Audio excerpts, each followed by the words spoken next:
आवाम को, ऑडियंस को, कि ये करंट जो मनाजिर हैं ये उधमपुर एयरबेस के मनाजिर हैं जहां जिसको तबाह व बर्बाद कर दिया गया है पाक फ़ज़ाइया की जानिब से। ये जो एक्सप्रेस न्यूज़ की स्क्रीन्स पर आप मनाजिर देख सकते हैं, उधमपुर एयरबेस के मनाजिर हैं जिसको तबाह कर दिया गया है हमारी पाक फ़ज़ाइया की जानिब से। जी रहमान, अब आप पूछिए सवाल।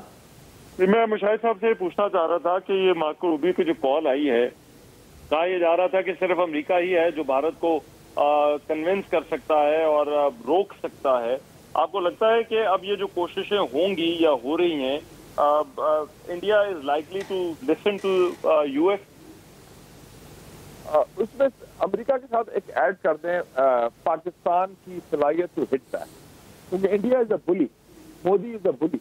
और अगर उनका ख्याल था कि हम ब्लिंक कर जाएंगे उनके हमले के बाद, तो हमने नहीं किया।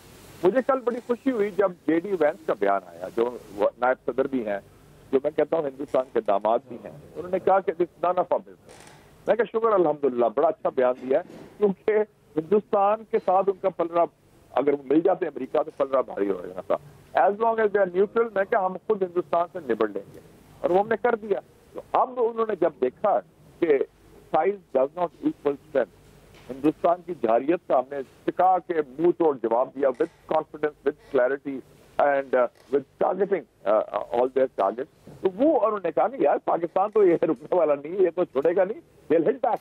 तो उसने फिर उसने army chief general Saeed Asim Munir को फोन किया कि जनाब हाथ हौला रखें, रहमत की बात करें, पीस की बात करें। We welcome that absolutely. Rahman साहब, हमारा कोई प्रॉब्लम नहीं, हम तो वैसे ही विक्टिम है एग्रेशन से। हमने शुरू तो नहीं की थी, पहल उन्होंने की थी पहलगाम में विदाउट एनी प्रूफ, फिर उन्हें हमारे खिलाफ जारियत की, फिर दबाव डाला, और फिर सबूत के बगैर उन्होंने हमारे खिलाफ चढ़ाई शुरू कर दी। तो we were forced to do this. तो अब भी हम कहते हैं हम तो विक्टिम है एग्रेशन के, अब मजबूरी पर हमने अपना दिफा किया।